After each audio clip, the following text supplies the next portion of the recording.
Bonjour à tous et bienvenue dans ce nouvel épisode de Pourquoi tu as ça dans ta mangatech, un épisode où on parle de manga globalement, de culture manga, et tu sais que cet épisode ne se fait jamais seul. Aujourd'hui je suis en très bonne compagnie, je suis en compagnie du chef Otaku.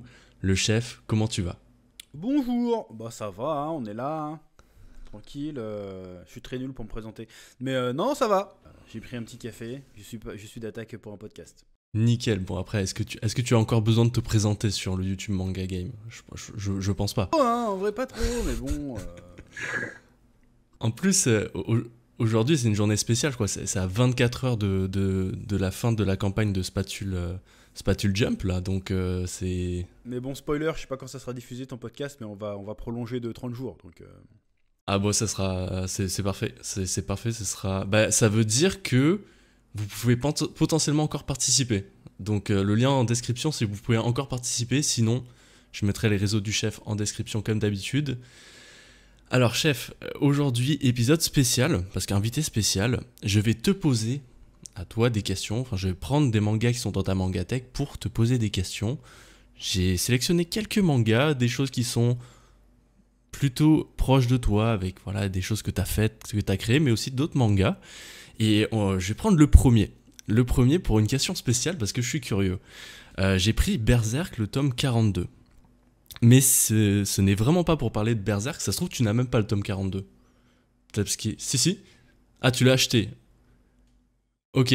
Ok, parce que justement, je pense que tu avais reçu le tome 41 de Berserk dans un service presse, parce que je l'avais vu sur Instagram et à l'époque. Et justement, je voulais savoir comment le chef maintenant il gère ses lectures, ses achats pour lire les mangas. Est-ce que tu reçois encore beaucoup de choses? Est-ce que tu reçois trop de choses?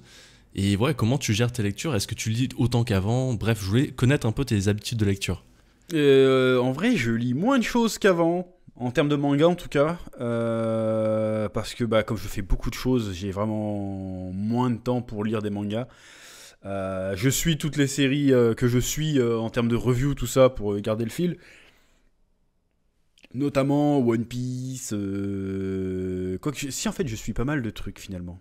Que là, je suis One Piece, j'ai suivi quoi d'autre. Un peu Jujutsu Kaisen, j'ai un peu suivi Boruto, Dragon Ball Super évidemment. Mais j'ai pas. Ouais, c'est depuis sur les deux trois dernières années, j'ai pas suivi tant que ça de séries, quoi. J'ai pas Chainsaw Man, tout ça évidemment. Mais j'ai pas. Et Berserk, bien évidemment. Mais je lis beaucoup moins qu'avant, parce que bah, j'ai beaucoup moins de temps pour lire. Parce qu'en plus, maintenant, j'ai une vie de famille, tout ça. Donc c'est un peu. Trouver un moment tout seul pour lire tranquille, c'est pas toujours évident. Mais ouais, je lis beaucoup moins. Je reçois beaucoup moins de services presse aussi. Alors j'en fais parce qu'aujourd'hui en fait le système a changé. Aujourd'hui, si tu dois faire la demande maintenant, la plupart des éditeurs t'envoient des formulaires que tu remplis et puis comme ça tu vois si tu commandes entre guillemets ce que tu reçois. Le problème c'est que moi j'oublie tout le temps de remplir ces trucs-là. Du coup j'en reçois, je reçois très peu de choses. Mais quelque part c'est pas plus mal parce que de toute façon j'ai pas le temps de tout lire en fait. Je lis un peu moins de mangas. Je regarde plus d'animés par contre. Mais je lis un peu moins de manga. Et si je lis un manga, il faut que je me pose là dernièrement. Enfin, dernièrement, c'était quasiment l'année dernière. Je me suis refait un menu manga Bleach. Bon, bah, j'ai relu tout Bleach, tu vois. Mais ça fait un moment. Je crois que non, j'ai lu Free Ren il y a pas longtemps en manga aussi. Mais je lis. Comparé à mes débuts sur YouTube, je lis beaucoup moins. Avant, je te lisais une série par semaine, quoi. Facile. Là, ça devient plus compliqué. Mais finalement, en fait, c'est un peu. Ça se reflète vachement sur ta chaîne, je trouve, parce que avant.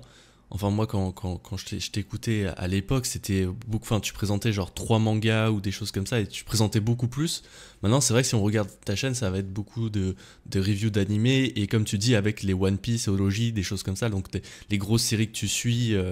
Donc, en fait, finalement, la lecture pour toi, là, c'est vraiment priorité à là où tu peux faire du contenu, puis tout ce qui est découverte de manga, ça va peut-être un peu à côté, parce que c'est ça, par manque de temps. Peut-être que le temps que tu prenais avant pour découvrir les mangas, maintenant c'est plus pour en produire finalement, écrire, que ce soit pour Arena ou Isekaira. Donc, C'est compliqué. Après, je lis toujours de temps en temps des nouveautés que je reçois, mais c'est vraiment pas, j'ai pas régulier quoi. Je pourrais même pas te dire c'est quoi la dernière nouveauté que j'ai lue concrètement. Tellement il y a de trucs. ouais, c'est vrai qu'en plus, au niveau des sorties, ça n'arrête pas, que ça soit. bah, les sorties en scan, les nouveaux, genre Kagurabashi qui est sorti, bah, c'était l'année dernière, mais les sorties scan plus les sorties papier, on est aspergé de mangas, ça commence à être dur à suivre, surtout quand t'es créateur de contenu, quoi. Certes, mais à une époque, c'était pas trop un problème parce que j'avais vraiment toute mon organisation. J'avais un jour où je lisais les mangas, quoi. Parce que je faisais que ça. Produire du manga, je faisais que ça. Là, depuis 2-3 ans, je fais plein d'autres choses à côté. Donc, voilà, c'est une question d'emploi du temps. Mais la passion est toujours présente, y a pas de souci. Et même, en fait, maintenant, moi, lire un manga, c'est devenu un peu. Bah, c'est un peu triste ce que je dis. Et c'est un peu une plainte de merde. C'est même pas une plainte. C'est un constat. C'est que c'est devenu mon travail. Alors quand j'ai tendance à lire pour me vider la tête et penser à autre chose, bah du coup je vais pas prendre un manga forcément, je vais plutôt prendre un roman ou un essai, ce genre de truc, tu vois. Je vais pas forcément me jeter sur un manga pour dire tiens je vais me détendre. Bon, je lis toujours Dragon Ball, mais ça compte pas. Dragon Ball c'est quasi religieux pour moi, tu vois. C'est genre ah, allez c'est le moment de ma petite prière du soir, je lis Dragon Ball, tu vois. En plus je le lis à mon enfant, donc voilà. Ah, tu continues, enfin, malgré le fait que tu l'as lu peut-être des dizaines de fois, des vingtaines de fois, même plus, tu continues encore à lire Dragon Ball de manière régulière, quoi. Ouais, parce que là il y a la full color qui sort, donc du coup Ah oui, bah oui, c'est la bonne occasion. je profite pour m'y remettre, quoi. Même si j'ai jamais arrêté, évidemment. Oui, puis, mais justement, ça m'amène à une autre question. J'avais pris Fire Punch dans ta Mangatech, alors un manga de Tatsuki Fujimoto. T'en avais parlé à l'époque, je sais que c'est toi qui me l'as fait découvrir un moment dans une vidéo, t'en avais parlé, ça m'avait vraiment séduit, puis bah, je me suis lancé et puis j'ai découvert Tatsuki Fujimoto à travers Fire Punch, donc manga exceptionnel que t'avais présenté aussi dans un menu manga peut-être, il me semble, non? Ouais, mais donc ouais, c'est ça, donc tu l'avais présenté comme dans ton format là où tu présentais 3 mangas, ensuite dans le menu manga. Donc t'en avais parlé vraiment avant que ça soit cool, hein, quand même, Tatsuki Fujimoto.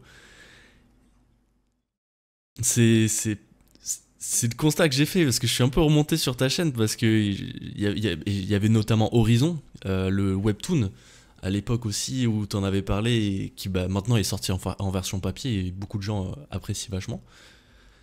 Et bah, que j'avais découvert aussi à travers toi. Mais donc c'est ça, donc je reviens à Fire Punch, je le prends dans ta Mangatech et en fait je voulais parler de est-ce que malgré le fait que tu lis un peu moins de nouveautés, tout ça, est-ce qu'il y a un manga qui t'a marqué dernièrement autre que tes grandes lectures style Berserk, One Piece? Je réfléchis. Alors, j'ai beaucoup apprécié Frieren. Aussi bien l'anime que le manga, mais je crois que c'est peut-être l'anime qui m'a plus marqué, donc je sais pas si Frieren ça passe. En termes de manga, qu'est-ce qui m'a marqué? Genre cette année ou... Ah, bah, ça peut être l'année dernière, vraiment, ça peut être sur 3 ans, genre sur ces 3 dernières années. Ouais, le truc qui m'a marqué en vrai, c'est Look Back. Bah, c'est encore du Fujimoto du coup, qui m'avait pas mal marqué. Et même ses histoires courtes.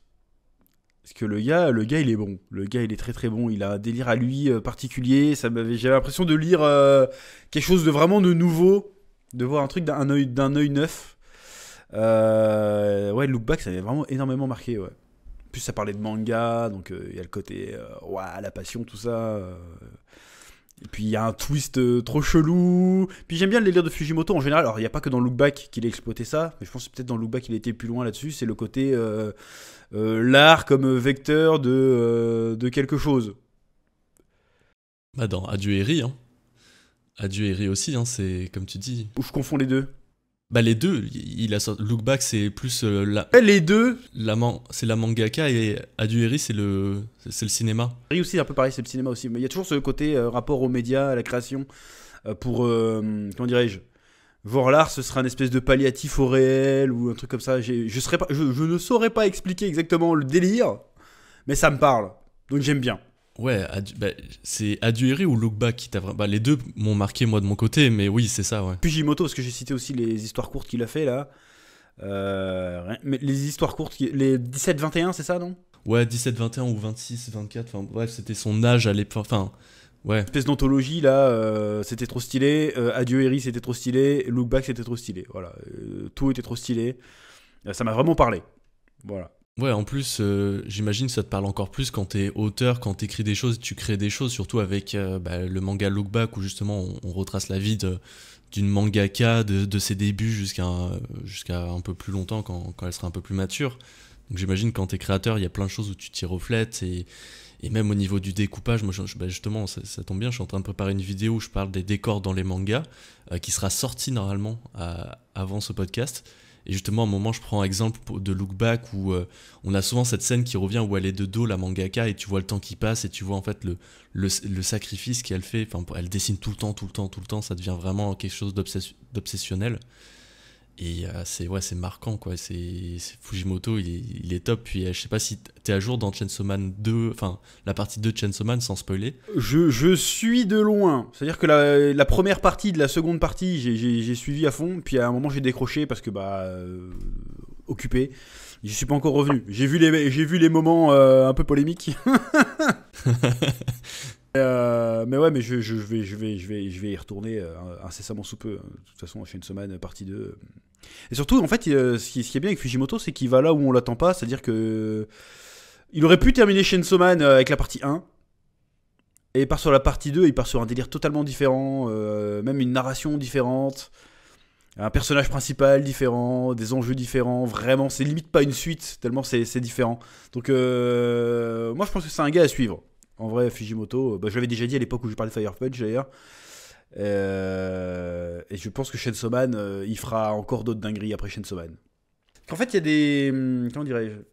Des fois, t'as des chocs comme ça. Bon, il y a Toriyama, évidemment, c'est le mec qui te fait aimer le manga et qui te donne envie de dessiner. Après, tu tombes sur un Berserk, sur Miura, tu fais waouh, il dessine trop bien. Et puis, tu tombes sur un. Comment dirais-je? Tu tombes sur un Urasawa, tu te dis, il raconte trop bien. Et puis tu tombes sur un Fujimoto et tu te fais, mais le mec il fait tout super bien, mais dans un délire totalement à l'inverse de ce que t'as l'habitude de lire. Je sais pas expliquer, je manque de vocabulaire, je suis en pleine digestion, mais c'est un espèce de choc, genre, oh, putain, il est vraiment inventif, quoi. Vraiment. Ouais. Puis Croire que tu lis une histoire, en fait non, c'est pas l'histoire qu'on te raconte. C'est ça qui est fou. Et même si c'est complètement débile et absurde, ce qui est souvent le cas d'ailleurs, et ben ça tape juste. C'est ça qui est fort, je trouve. ben, on le voit avec les anthologies, justement, t'en parlais, là, les anthologies qu'il a fait quand il était jeune, c'est ses premières histoires courtes. Bah, c'est quand même très qualitatif. Alors peut-être le dessin, oui, dans les premières histoires, il est pas perfectionné, mais justement, c'est le début et tu vois qu'il s'améliore beaucoup par la suite. Mais au niveau de l'histoire et de la façon dont il raconte les histoires et le type d'histoire qu'il raconte, c'est un ovni, quoi, parmi ce qui se fait. Tu regardes, Fire Punch, oui, c'est sûr, c'est vraiment pas comme ce qu'on voit, mais même Chainsaw Man qui était publié sur le Shonen Jump, c'était quand même particulier, quoi. Puis là, justement, avec le virage qu'il prend, c'est encore totalement différent. Donc puis en plus, c'est ça, il s'est permis entre Chainsaw Man 1 et Chainsaw Man 2 de faire Adieu Eri, sorti de nulle part. J'ai même l'impression que les éditeurs au Japon le laissent faire un peu ce qu'il veut parce que, ok, ils ont confiance et se disent, ouais, bon, de toute façon, lui, c'est un ovni, il fait ce qu'il veut. Vas-y, fais ce que tu sais de faire de mieux. Ouais, mais franchement, non, il est très très fort. C'est vraiment le dernier choc artistique, on va dire, que j'ai eu dans le manga. C'était lui. Ouais, vraiment. Puis justement, Si les travaux de. Le mec a fait The Boxer et Horizon, je retiens jamais son nom. J'ai pas son nom non plus, mais j'ai lu les deux. Webtoon pour le coup, et là c'est vraiment. Le format Webtoon et la narration Webtoon est vachement bien exploité pour le coup. Et encore une fois, c'est des concepts super simples. Et pourtant, ça arrive à nous accrocher, à nous faire voyager, à nous faire ressentir des trucs. The Boxer, c'est un mec qui se bat contre un mec. Il n'y a même pas de technique spéciale ou quoi que ce soit, c'est le gars, il est juste trop fort, et il arrive quand même à te raconter une histoire de dingue avec. C'est vraiment fou. Mais j'ai oublié le nom de ce gars-là, je suis désolé. Ouais, je l'ai pas non plus. En plus, j'ai pas les versions papier, ça aurait pu m'aider, mais ouais, c'est vrai que moi, il me semble que c'est un nom un peu style coréen. Ah oui, Jong Ji-hoon. Voilà, ouais, c'est dur à retenir quand même. Non, mais ouais, c'est peut-être les deux gros chocs que j'ai eu ces dernières années. Ok. Ouais, puis en plus, The Boxer, on n'a pas eu de chance parce que ça a été édité en papier en France, mais la maison d'édition, elle s'est plantée, donc c'était Koyumao. Donc il y a eu le premier tome, puis après, la suite. Mais par contre, Horizon, c'est sorti en entier. C'est sorti en entier, elle part sur 3 tomes. Ouais.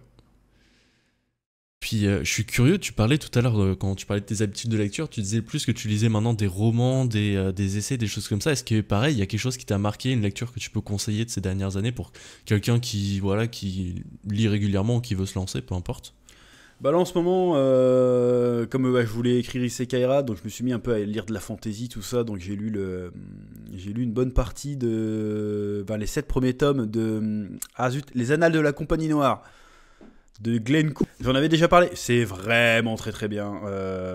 Bon déjà moi en termes de fantasy j'étais bloqué à Conan, tu vois, donc c'est très bien Conan, hein, mais c'était plus des nouvelles quoi. Et encore ça date de quand j'avais 15 piges, tu vois. Donc je connaissais pas trop. J'avais un peu lu Seigneur des Anneaux aussi, mais c'est encore notre délire. Et là, c'est vraiment un mode. C'est raconté à la première. Enfin, chaque tome, il y a un mode de narration différent. Très souvent, c'est à la première personne, mais c'est jamais forcément le même personnage qui raconte des trucs. Donc, c'est vraiment très très bien. Je ne saurais pas comment vous expliquer. On va dire que les 5 premiers, peut-être, on va dire, c'est le Seigneur des Anneaux, mais du point de vue des méchants, quoi, limite. En fait, la Compagnie Noire, c'est une bande de mercenaires, et puis ils ont été engagés par la Sauron du Bled. Et puis, voilà, c'est super intéressant. Je le vends très mal, mais c'est très bien. J'ai lu tout ce qui est les bouquins de Donjon Nullbuck pour le côté humour, parce que Donjon Nullbuck, c'est un peu mon collège, c'est un peu tout ça. Et niveau bouquin, vrai livre, on va dire, je me suis mis à lire. Comment il s'appelle? Le Ruskov, là. Merde. Dostoïevski, Crime et Châtiment. Non, Crime et Châtiment. Les démons. Et là, j'étais sur les frères Karamazov. Je l'ai pas fini celui-là, mais il avait l'air bien. Je me suis fait un cycle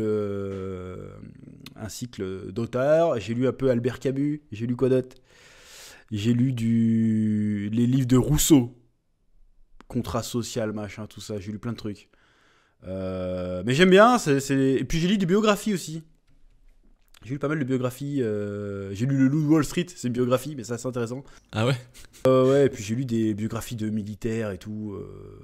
J'ai oublié le nom des gars, mais assez cool. Donc j'ai lu plein de trucs ces dernières années hors manga. Histoire de, je sais pas, de se cultiver un peu, j'en sais rien.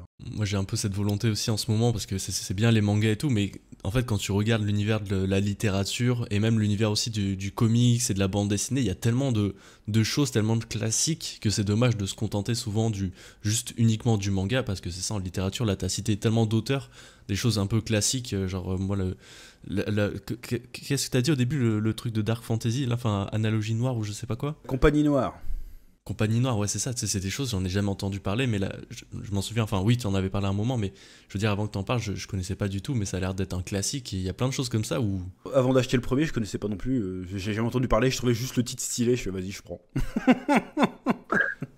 Let's go. Ouais, puis du coup, ça m'amène aussi à piocher dans ta mangatech Isekai'ra, parce que t'en as parlé là rapidement. Isekai'ra, le tome 1, couverture dessinée par Jigito. J'en profite pour le saluer, parce que de temps en temps, il passe dans les podcasts en commentaire, donc Jiggy, salut à toi.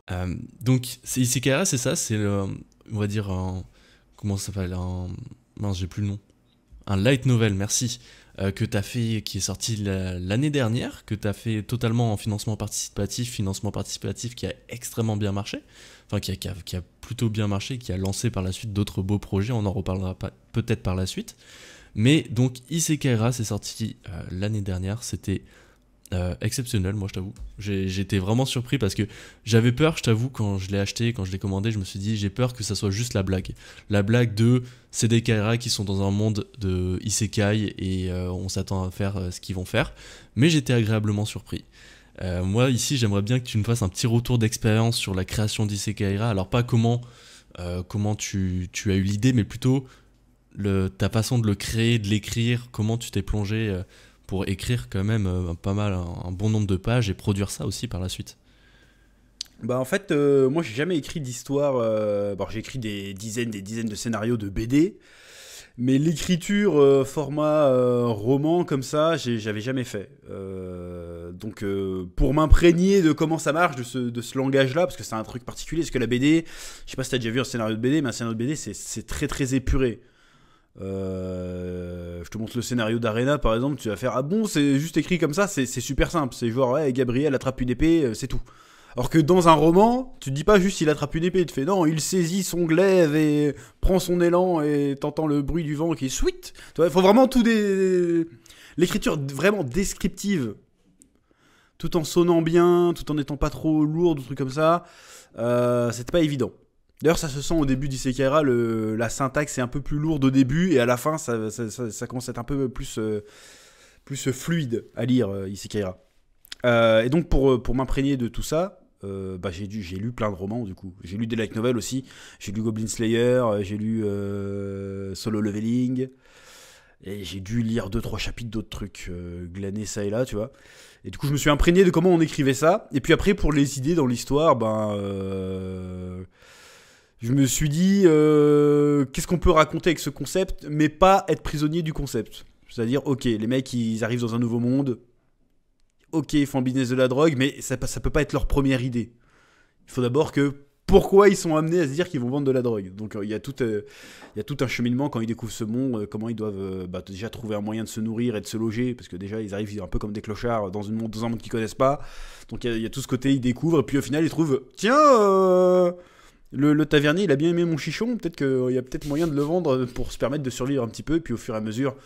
Il y a tout un passage où ils s'occupent plus du tout de ça et ça devient des aventuriers classiques, tu vois. Et puis là, ils ont des problèmes et ils font on a un moyen de régler ce problème, on va vendre de la drogue, quoi. C'est ça. Mais il y a comme tout le côté aventure, univers, mythologie, guilde, tout ça. Donc c'est vraiment c'est un peu comme les Dragon Ball dans Dragon Ball. C'est-à-dire, au bout d'un moment, les Dragon Ball sont toujours là, mais le rapport avec Cell, il y en a pas, tu vois.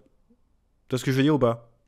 Ouais, c'est limite un prétexte, quoi. C'est un prétexte. Alors après, t'as lu l'histoire, évidemment que c'est un élément important. C'est Ah bah oui. un élément qui résout certaines situations. Mais c'est un prétexte à l'histoire, quoi. Mais après, le truc reste, même s'il y a des moments un peu sérieux, ça reste quand même un truc, ça reste quand même de l'humour, du gag, voilà. Ouais, moi je m'en souviens, c'est la résolution à un moment d'une confrontation avec une femme dans un château.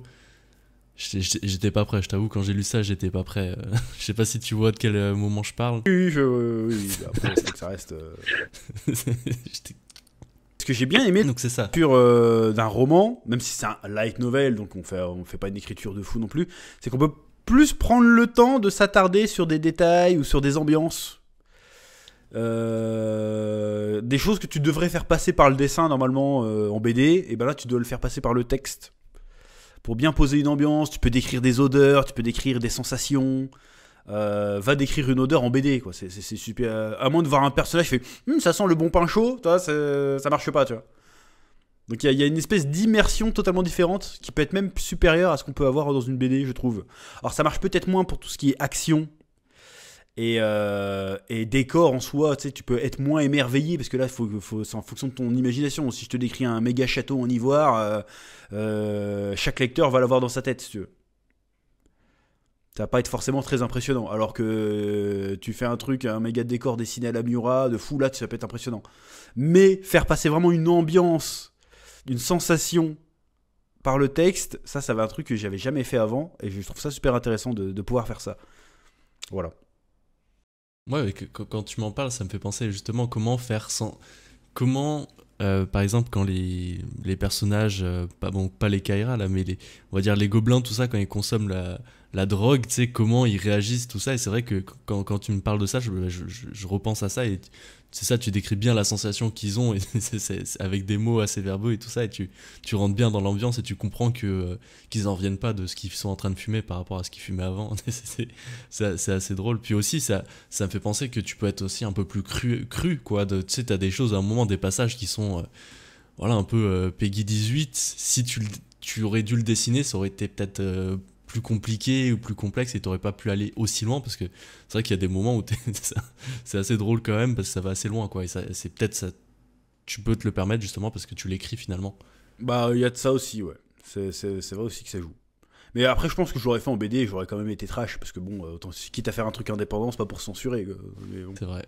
Et justement, t'avais expliqué pourquoi tu l'avais pas fait en manga ou BD et que tu l'avais fait en comment ça s'appelle, en light novel.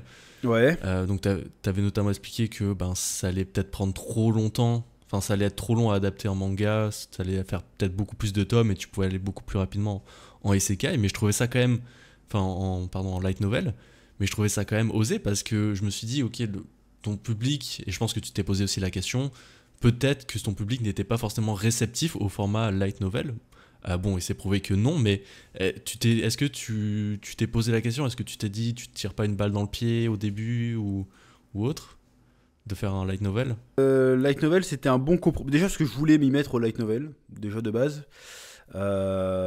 C'est un format qui m'a toujours attiré, même si j'en ai très peu lu, mais je sais pas, j'ai toujours eu envie d'écrire un bouquin.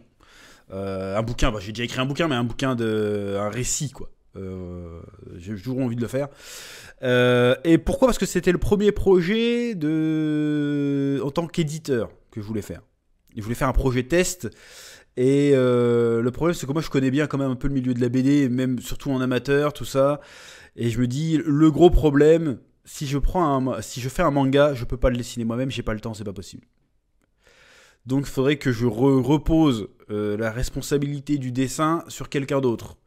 Et ce quelqu'un d'autre, je sais pas s'il va être fiable ou pas. Tu vois, je me suis dit, bon, si le gars il me lâche au beau milieu du truc, moi je me retrouve avec des livres vendus, mais pas de manga, si tu veux. Et puis surtout, ça aurait été très très long, parce que moi je sais pas faire des histoires courtes. C'est mon gros problème, je sais pas faire court. Donc si j'étais parti sur Isekai-ra, ça aurait jamais fait un seul tome, ça aurait forcément fait 3 ou 4 en manga. Et je me suis dit, bon, c'est un premier projet, il faut que je puisse gérer le maximum tout seul. C'est-à-dire que là, on a fait la maquette tout seul, on a fait le graphisme tout seul, à part l'illustration de Digito évidemment. Fallait que je puisse faire 90% du bouquin tout seul, ce qui est le cas pour Isekai-ra. Comme ça, s'il y a une merde, c'est ma faute à moi. Si ça réussit, c'est grâce à moi. Si ça échoue, c'est de ma faute. C'est pas, vas-y, moi j'ai tout bien fait, j'ai écrit mon scénario, j'ai écrit mon tome, mais le dessinateur, pour X ou Y raison, il me lâche en cours de route, le manga sort pas, ou à X retard. J'ai fait non, c'est trop hasardeux. Je fais un truc où je porte tout sur mes épaules. S'il y a une merde, c'est pour ma gueule. Si ça réussit, c'est pour ma gueule aussi.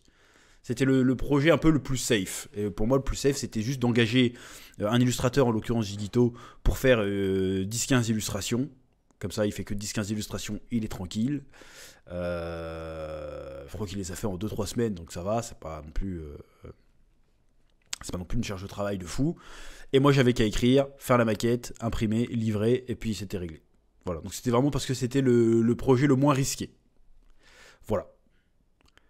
Ouais, ok, donc en fait, finalement, tu t'es pas posé la question de est-ce que mon public va aimer ou apprécier, t'es plus en mode, ça, je suis sûr de le faire. Ouais. La question, mais je me suis dit, au pire, ça sera le projet test. Je m'attendais pas que ça marche à ce point, en vrai.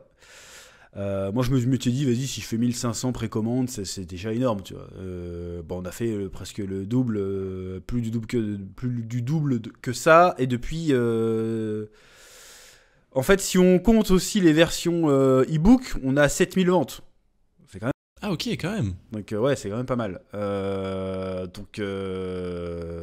Bon, sachant qu'on triche parce que le 1 était, il y avait la version e-book avec. Mais bon, ça fait une vente quand même. Oui, bon, ça fait, en plus, ça compte dans les ventes totales. Ça compte dans les ventes totales. Let's go. En tout cas, des exemplaires écoulés, on va dire. Donc ça a plutôt quand même bien marché. Et je me suis dit, bon, si un projet de light novel, ça marche, le jour où je fais du manga, ça marchera forcément plus. Bah oui. Bah oui, c'est... Encore une fois, si je fais un manga complet de moi-même, tout seul, il faut que je sois prêt, parce qu'un manga c'est long à faire. Hein. Si un jour je fais un manga, au moment où j'en parle, c'est qu'il est quasiment déjà fini, si tu veux. Ouais. Sinon, je vais pas dire, hey, je vais faire un manga, mais je vous montre que 2 pages et puis ça sort dans 2 ans. J'ai pas envie de faire ça. Parce que 2 ans, c'est long. Tu vois. Parce que c'est long de faire un manga, hein, vraiment. Hein. Donc je dis, c'est un projet long. Donc après, on a trouvé un compromis entre ça et faire un manga. C'était le Spatule Jump. C'est-à-dire que là, il y a 5 auteurs qui font 5 BD en même temps. Comme ça, en fait, c'est produit 5 fois plus vite. Et en plus, on peut en produire 3-4 par an. Tu vois. Donc c'est pour ça. Mais un jour, je ferai un manga. Pour l'instant, je suis déjà sur Arena. Donc je préfère finir Arena d'abord. Et après, on fera certainement des mangas avec Spatule Production, il n'y a pas de souci. Mais bref, c'était quoi la question de base? Oui, donc j'étais... Je me suis dit, on verra bien pour le light novel. Voilà. Et ça a bien marché. Donc voilà. Sachant que c'était un projet que j'avais déjà parlé auprès de ma communauté depuis un petit moment. Hein. Ça faisait des années que j'en parlais. Oui, c'est ça. Et Kaira, ça sortait pas de nulle part. Quelque chose, ça devenait limite un mème, puis t'en parlais. En fait, ça a aussi servi à, dès que c'est sorti, les gens se sont dit, ah oui, ok, enfin. Genre, il y a eu ce petit truc aussi, ouais. Il y a eu de ça aussi. Puis bon, bah, pour les lecteurs qui sont toujours pas, qui ont toujours pas sauté le pas, qui sont pas trop habitués à lire, je dois dire quand même que ça se lit relativement bien, relativement vite. En 2-3 soirs, si vous n'êtes pas un très gros lecteur, en une semaine, vous l'avez fini, quoi. Bah, c'est ça les light novels, hein, ça se lit très vite les light novels. Hein. C'est ça. Donc faut pas avoir peur. Puis l'écriture est vachement, c'est vachement dialogué, donc c'est vraiment un livre qui se lit bien, quoi. Je dois confesser un truc sur Isekai'ra, c'est que je fais partie de ces fameux Québécois qui ont profité du tarif préférentiel de livraison. Il y avait un tarif préférentiel de livraison?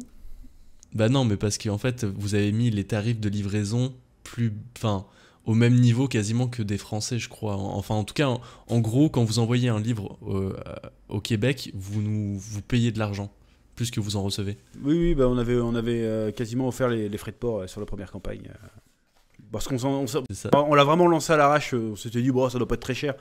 Au final, ouais. Ouais, Québec, je t'avoue, ouais, quand j'ai payé, j'ai vu les frais de livraison, je me suis dit, mais attends, quoi.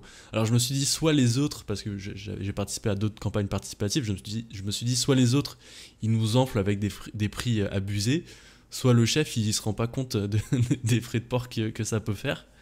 Mais du coup, ouais, c'était la deuxième option. Je me rendais pas compte. Je me rendais pas compte. Mais du coup, bon, c'est une erreur. Voilà, c'est comme ça qu'on apprend. Du coup, maintenant, on sait combien ça coûte. On a tout budgétisé beaucoup mieux. Là, ça va, ça. Mais bon, tant mieux. Hein, le but, c'était c'était de tester un système. Et ça a bien marché quand même. Donc, j'ai pas de souci. Hein. On est retombé sur nos pattes dans tous les cas, donc c'est pas dramatique. Ouais, puis ça a pu aussi permettre de lancer un nouveau projet. On l'a dit, on en a un peu parlé tout au long de cet épisode là, mais Spatule Jump, donc qui est ce recueil d'histoires courtes que tu vas sortir, hein, qui va se concrétiser parce que bon bah campagne qui a super bien marché. À l'heure où on se parle, il y a 500% de l'objectif, 175 000 euros récoltés, plus de 3500 participants, donc on peut dire que c'est un projet qui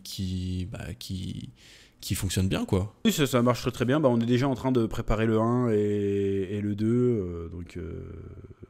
Ouais, t'as déjà fait un appel aux candidatures pour le prochain épisode. J'imagine que t'as dû en recevoir quand même pas mal. Le 1, le roster du 1 est quasiment bouclé. Et puis là, on attaque déjà le roster du 2, quoi, en termes de publication. Donc oui, c'est très très bien parti. En espérant que le 0 convainque quand même une fois qu'il... Enfin, convainque? Non, comment on dit? Plaise. Plaise une fois qu'il aura été livré. Mais franchement, je doute pas que les gens sont satisfaits. On a sélectionné pour moi, je trouve qu'on a sélectionné de très bonnes histoires. Bon, je compte pas la mienne dedans parce que la mienne c'est vraiment pour le côté fan série. Je me suis dit allez vas-y, je vais mettre mon histoire dedans. Mais les 4 histoires qu'on a sélectionnées, elles sont vraiment très très bien. Voilà, je me défie des gens de dire que c'est pas bon. Voilà, moi et c'est mes critères à moi. Et sachant que je suis pointilleux, franchement on a trouvé de très bons trucs. Voilà. Ouais, est-ce que t'étais étonné peut-être par la qualité des choses que tu voyais? Tu t'es dit mais attends, comment ça c'est pas édité, comment lui il trouve pas un éditeur ou des choses comme ça? Ouais, il y en a 2-3, je me suis dit ouais, c'était un peu gênant limite qu'il demande mon avis, quoi, en mode vous pouvez m'éditer s'il vous plaît. Je fais mais qu'est-ce que tu fous là, pourquoi t'es pas déjà... Il y en a eu, ouais, mais après on les a pas forcément pris, parce qu'il y en a beaucoup en fait, ils nous ont vendu des projets longs, quoi, qui n'ont pas compris la consigne. Mais ouais, ne serait-ce que graphiquement, on a vu des trucs très bien. Là, les histoires qu'on a prises elles sont très bonnes aussi. Et je pense que dans un monde juste, elles seraient déjà éditées ailleurs. Hein. Mais bon, après, c'est le principe du Spatule Jump aussi, c'est d'être un tremplin. Je ne doute pas que le projet va être suivi aussi par certains professionnels du milieu et que j'ai bon espoir que certains se fassent repérer grâce à ça, vraiment. Ben, on l'espère. Puis même au-delà de ça, au-delà de l'exposition, de ce que j'avais cru comprendre et avec les résultats de la campagne, ils sont quand même quasiment mieux payés que si... ils ont une avance quasiment ou peut-être pareil que s'ils avaient travaillé avec un éditeur bien en place, style Glénat ou Kana, quoi. Oui, bon, la différence c'est qu'ils seraient en librairie, tout ça, voilà. Là, pour l'instant, c'est pas. Comment dirais-je? Ils auraient le prestige d'avoir bossé avec une maison d'édition. Parce que nous, on est une maison d'édition, si tu veux, mais on est tout nouveau, on n'a pas de palmarès encore. Dans quelques années, Ouais, mais peut-être qu'on dira, oh, il est passé par Spatule Jump, attention, tu vois. Mais bon, après, c'est un modèle alternatif qu'on propose, on va voir comment ça va se développer. Et puis, oui, effectivement, là, les auteurs vont être très bien payés pour le coup, pour un one-shot de 40 pages. Pour le coup, difficile de faire mieux ailleurs, en vrai. ouais, puis même, tu dis être exposé en boutique et tout, mais au final, tu sais, on en parlait aussi au début, il y a tellement de nouveautés, tellement de choses en boutique que, bon, est-ce que c'est bien d'être noyé dans la masse aussi de toutes les nouveautés? Tu sais, il y a plein de tomes 1 de mangas français qui sortent et il y a plein de gens qui peut-être passent en boutique, les voient, mais ils savent pas que c'est français ou ils prêtent pas attention parce qu'à côté, t'as le tome 107 de One Piece ou de Naruto et tu prêtes pas forcément attention à tout ce qu'il y a, quoi. Donc finalement, l'un dans l'autre, peut-être qu'il y a une exposition qui est encore plus grosse, quoi, sur ce que tu sors, quoi. Bah, je l'espère, en fait, c'est difficile de voir. Là. Pour l'instant, on essaye, on verra les retombées une fois que ça sera sorti. Quand on aura un peu plus de recul, on pourra voir ce que ça donne. Mais je pense que oui, proposer des voies alternatives à l'édition, c'est vrai que j'avais pas pensé à cet argument-là, mais d'éviter l'embouteillage des sorties en librairie, c'est un bon argument aussi. Bon, après, le problème, c'est que moi, comment dirais-je, les auteurs sont exposés à ma communauté, quoi. Sont pas exposés forcément à tout l'ensemble du lectorat qui existe. Donc il y a un filtre quand même encore, quoi, pour l'instant. Après, le but aussi, au bout d'un moment, c'est de passer ce filtre-là et que Spatule Jump, ça parle à des gens même qui me connaissent pas moi, tu vois. Et pour ça, il faudra certaines Ouais, que. séries ou pas, d'ailleurs, j'en sais rien, mais le but, c'est qu'à terme, ça sorte de mon petit cercle. Ouais, que finalement, Spatule Jump, quand on pense Spatule Jump, bon, forcément, on pensera toujours au chef, mais qu'on pense aussi peut-être qu'il y a des gens qui, quand ils voient Spatule Jump, ils pensent à autre chose, quoi. Ils pensent comment ça s'appelle, des projets, des futurs projets que tu peux faire, peut-être des choses que tu vas auto-éditer. J'imagine que t'as pas que le Spatule Jump en tête, hein. Déjà, Isekai'ra, ça fait partie un peu de cette collection, enfin, de cette maison d'édition. J'imagine qu'il y aura d'autres projets. Bon, bah, déjà, il y aura le tome 2 de Isekai'ra, ça c'est sûr. Enfin, c'est sûr, ça a été annoncé en tout cas. Il y aura les prochains numéros du Spatule Jump, et puis on espère d'autres choses. Ouais, on l'espère aussi. On commence doucement, hein, puis on verra. Puis il y a eu quand même quelques critiques, justement, ça me fait penser, dans le dernier podcast, Ouais. j'ai abordé un peu le fait qu'il y a il y a des créateurs de contenu qui sont vraiment très critiques par rapport à d'autres créateurs de contenu et par rapport à des projets qu'ils font.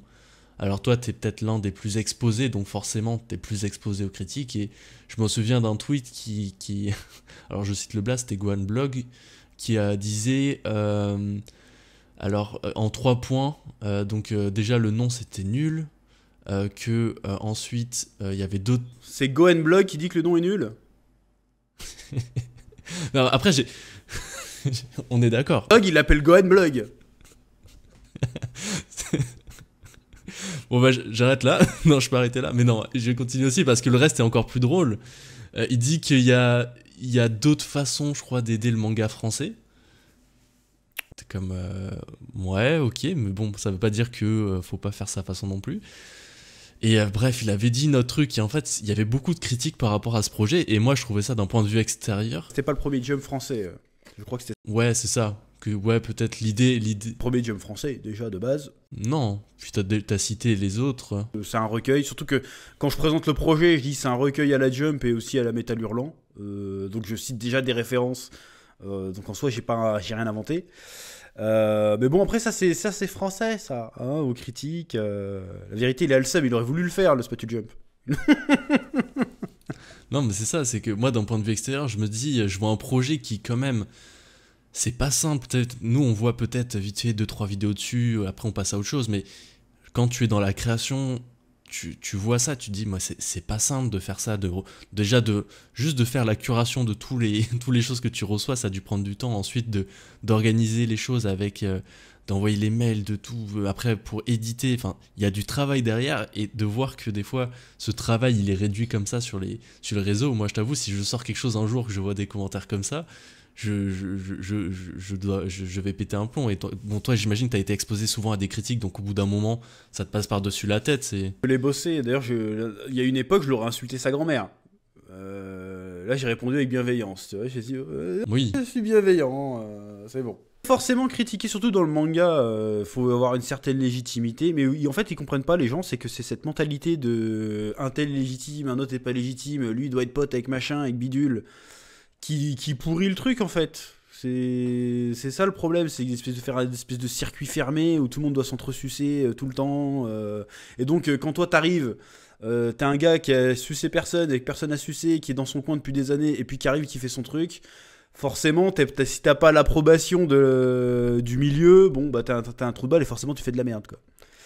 Donc il y a un peu de ça aussi. Mais bon, après c'est comme ça. Moi je fais mon truc de mon côté. J'ai toujours visé à être indépendant, donc je reste indépendant. S'il y en a qui trouvent qu'on fait de la merde, et ben c'est leur droit.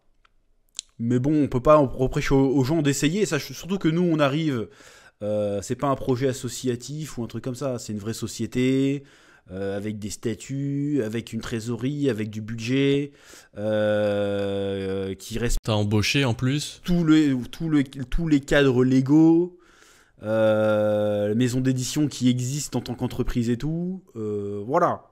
Il y a une transparence sur les ventes et le chiffre d'affaires, hein, parce qu'on fait le montant des campagnes de précommande, il est visible de tous. Je vois pas sur quoi tu peux attaquer en fait. On a fait des contrats propres pour les auteurs. On prend en charge toutes les cotisations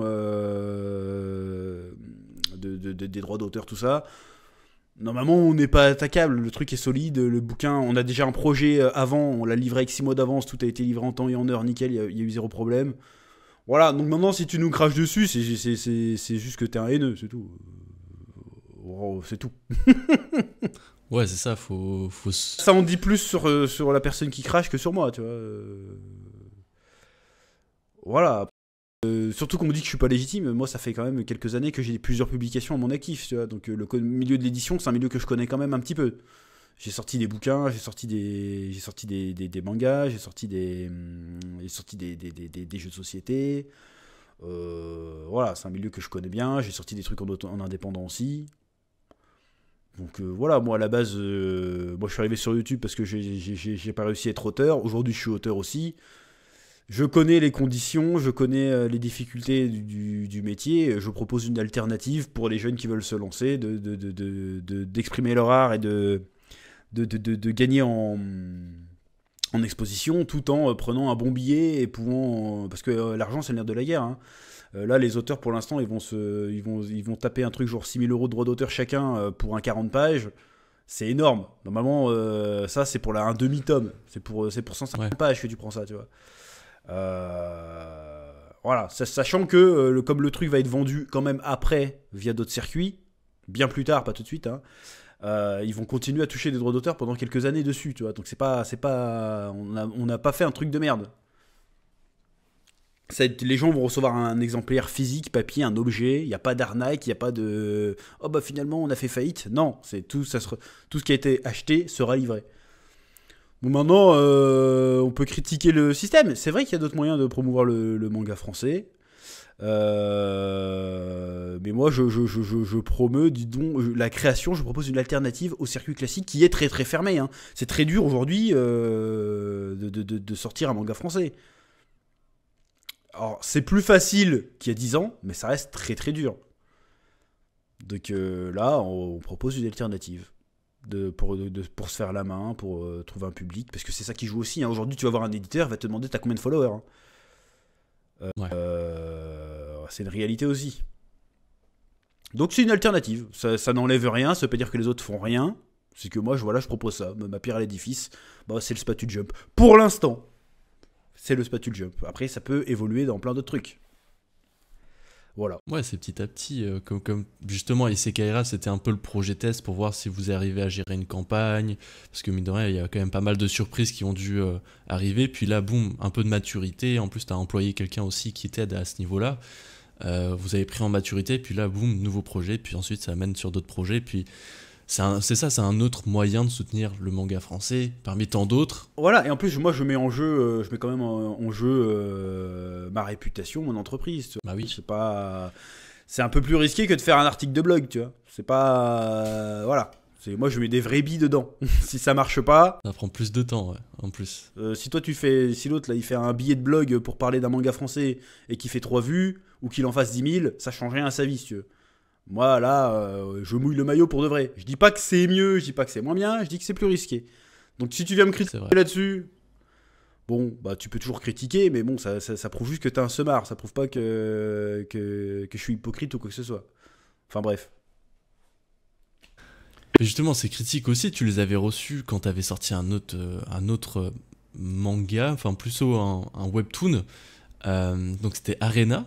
Ça fait un moment que c'est sorti, je pense. J'allais sortir la date, mais je l'ai pas noté. C'est quoi, 2021, 2022 ? Le tome 1 est sorti fin 2021, je crois. Ouais.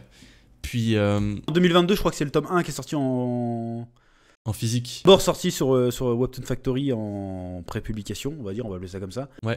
Et est sorti en physique fin 2022, je crois, ou fin 2020, je sais plus. Bon, ça fait 3-4 ans. C'est ça fait un moment. Puis pareil, évidemment, quand le chef sort quelque chose, qu'il y a des gens qui consomment, qui sont pleins de bienveillance, mais t'as aussi des haters. Et voilà, sur une première phrase... Et comment dirais-je, c'est une critique sur un produit fini. Je veux comprendre que ça plaise pas, tu vois. Non, mais justement, c'est même pas des gens qui avaient consommé ou quoi, c'était plus sur la première phrase, la fameuse phrase suis-je un fou au milieu des sages ou un sage au milieu des fous. J'ai plus la phrase en tête, mais beaucoup t'avaient taclé sur ça sans évidemment lire la moindre case. Ils avaient juste vu un tweet d'un tapin sur X. On peut pas leur en vouloir de pas avoir de culture, qu'est-ce que je te dise. En plus, ils avaient pas la ref. Et en plus, quand tu lis le webtoon, concrètement, je crois que c'est même au tome 1 ou au tome 2, il y a une suite à ça finalement, et elle est quand même très badass, où en gros, globalement, t'as Gabriel qui dit que peu importe ce qu'il y a autour de moi, c'est moi, peu importe, c'est moi. Enfin, la phrase est vraiment bien amenée. Bon, après, il fallait forcément... Je m'y attendais hein, quand j'ai sorti un truc, de toute façon. Mais bon... Quoi qu'il en soit, maintenant c'est 4 tomes Arena, le 5e est... Le 5e sort en octobre là, et le 6e, ouais. J'imagine, courant 2025. Que je viens de finir d'écrire là, il y a une semaine. Est-ce que c'est le dernier tome, le 6 ? Non. Normalement, ça doit faire au moins 8 tomes. Ok. À la base, la série devrait faire au moins 6. Mais j'ai réussi à tirer jusqu'au 8. On verra après. Bon, sachant qu'il y a des nouvelles actus autour d'Arena, je peux pas en parler encore. Je te pourrais te dire off si tu veux. Mais il y a d'autres actus qui arrivent autour d'Arena qui pourraient changer la donne. C'est pas impossible qu'on aille un peu plus loin que 8 tomes. Mais si je dois finir à 8 tomes, j'ai déjà ma fin. Et pas de souci. Voilà. Sachant que pour moi, c'était une occasion de vraiment faire ma première BD publiée dans un circuit classique. La collaboration avec Vega Dubuis s'est extrêmement bien passée. Franchement, déjà l'équipe, elle est super et tout. C'est très très bien passé. J'ai fait mes meilleurs Japan Expo avec Vega Dupuis, voilà. Oh. Je suis allé 2 fois invité par Vega Dupuis, c'était vraiment très très bien, parce que moi Japan Expo en tant qu'invité j'y fous plus les pieds, mais quand c'est l'éditeur qui m'invite je viens avec plaisir, parce que franchement on était très très bien accueillis, très bonne ambiance, tout ce que tu veux. Donc voilà. On va voir jusqu'où ça va aller, Arena. Et d'ailleurs, Arena, ça a été très critiqué au début. Mais avec le temps qui passe, y a des gens qui ont retourné leur veste. Hein. Moi, j'en ai vu. Hein. Ouais, non, puis moi, je t'avoue, j'aime bien aussi. J'ai été surpris par... en fait, tu m'as pris de court aussi. Je pensais que ça allait être vraiment juste des combats en arène et tout ça. Un peu un classique webtoon. Mais t'avais cité une inspiration pour Arena. Il me semble que c'était Walking Dead. Ouais. Donc au premier abord tu te dis Arena, Walking Dead, ok, mais au final je comprends, parce que c'est ça, dans Walking Dead, l'essence de l'histoire, un des éléments qui est vraiment bien, c'est l'interaction entre les humains dans un milieu où c'est dangereux, où tu peux mourir à chaque instant. Et au final Arena, avec l'arène tu peux mourir à chaque instant, et t'as aussi beaucoup cet aspect interaction avec les humains, comment ils vont interagir face à la mort, quoi. Et t'as des belles surprises sur voilà, la petite rousse toute mignonne qui finalement, voilà, elle fait des choses, je veux pas spoiler pour ceux qui veulent lire Arena, mais elle fait des choses où t'es comme, ah oui, ok, non, elle va loin quand même. Même pour Gabriel, mais en fait, même pour tous les personnages, finalement, ils vont se révéler une seconde nature, ou alors ils vont expier, enfin, ils vont, je sais pas, décupler certaines natures qu'ils avaient en eux. Et en fait, je me rends compte qu'on n'a même pas présenté c'était quoi Arena. Est-ce que tu peux présenter Arena en 2 phrases? En 2 phrases, oh, c'est compliqué, je suis très nul pour pitcher mes propres histoires, c'est horrible. Donc en gros, Arena, c'est une classe de lycéens qui se fait enlever par des extraterrestres et qui sont obligés de se battre dans une arène. Et je trouve que le héros est un peu un psychopathe qui adore tout ce qui est tuerie. Et du coup, bon, bah, lui va être un peu dans son environnement, mais en même temps, il va essayer de plus ou moins cacher sa vraie nature à ses camarades. Et du coup, ça va donner tout un tas de péripéties et d'intrigues pour essayer de survivre à cette arène et éventuellement rentrer sur Terre un jour. Voilà. Puis, mine de rien, je me rends compte parce que moi, je suis en train aussi de travailler sur un webtoon en écriture.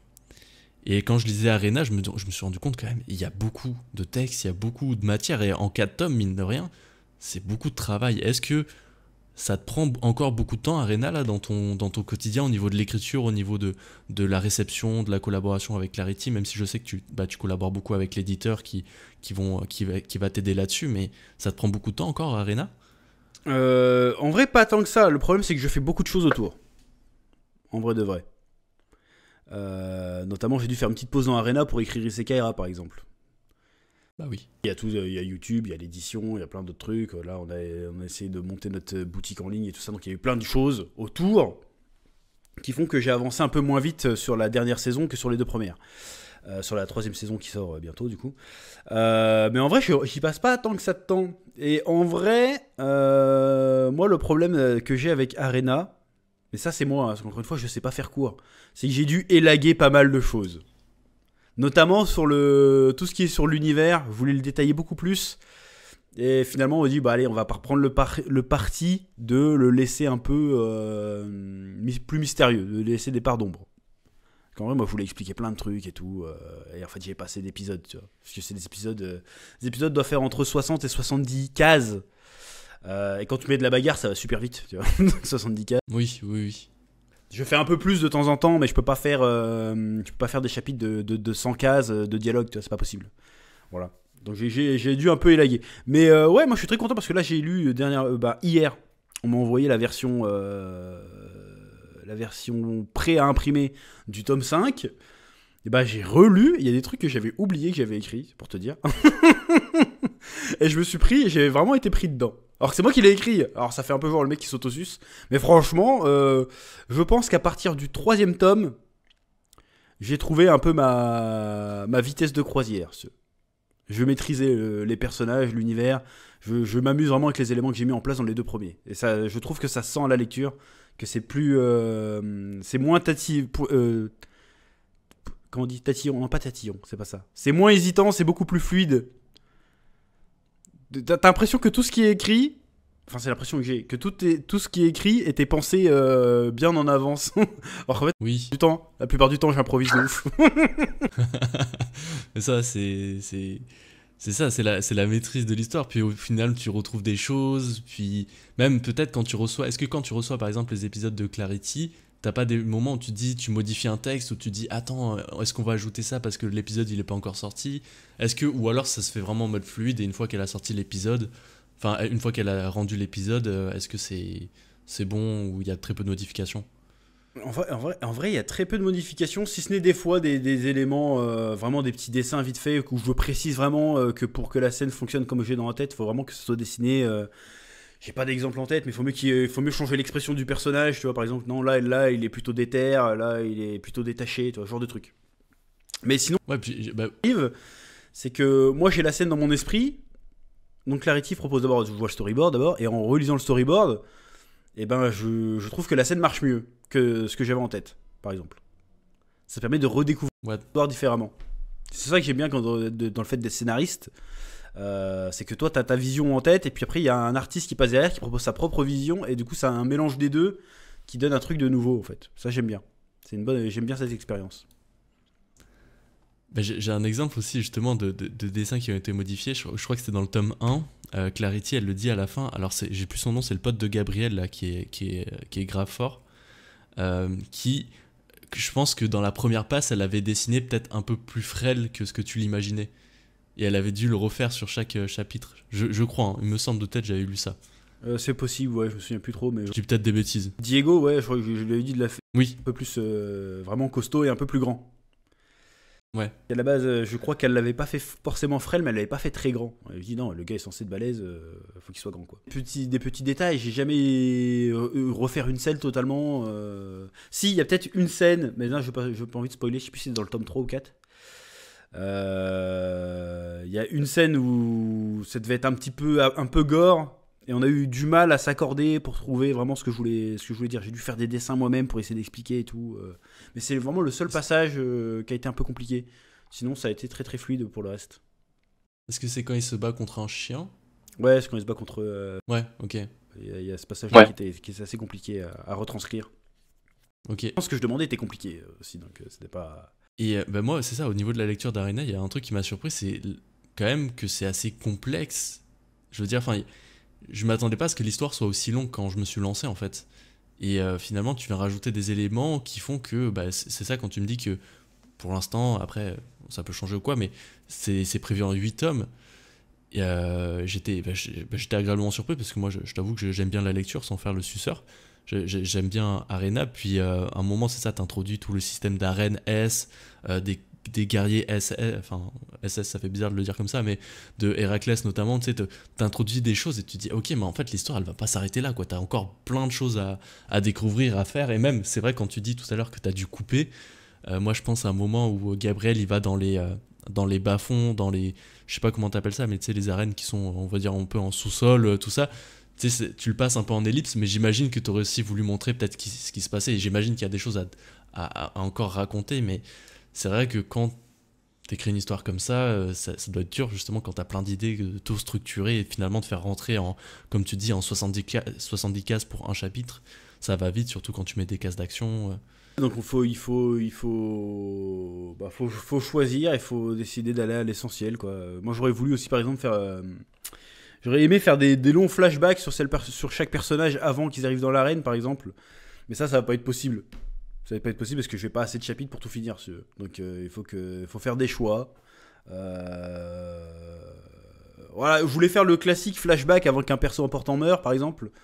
Bon bah j'ai dû dire bon bah tant pis, on fera pas le flashback.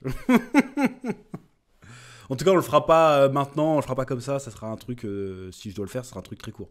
Mais après si demain on me dit oh, finalement t'as 4 tomes de plus, pourquoi pas revenir dessus tu vois. Mais bon là, Ouais. au moment faut être efficace quoi, on n'a pas le choix malheureusement.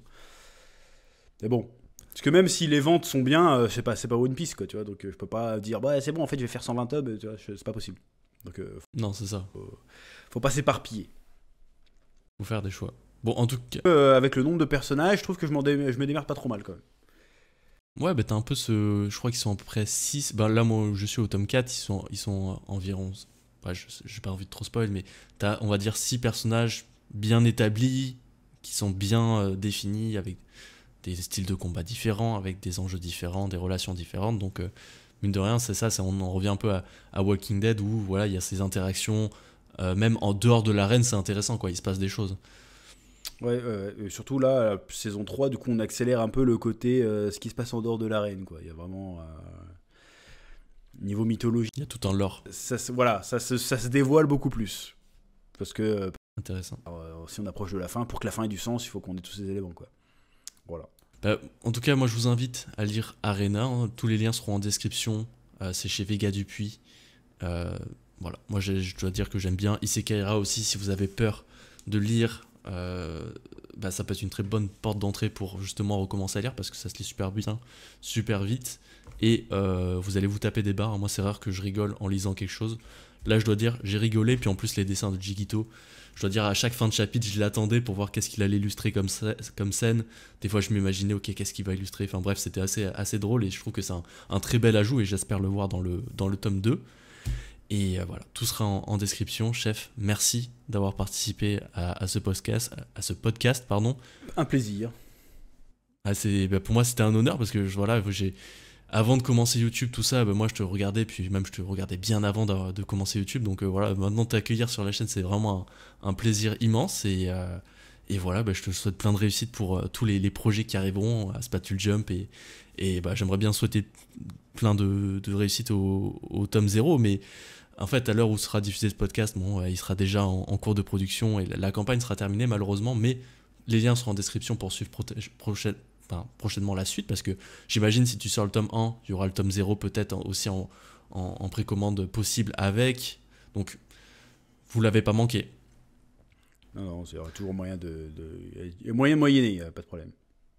Exactement. Bon chef, est-ce que tu as un dernier mot? Jupe, je sais pas. Parfait, on finit sur ça. La passion vous guide, bien sûr. Bye. À bientôt.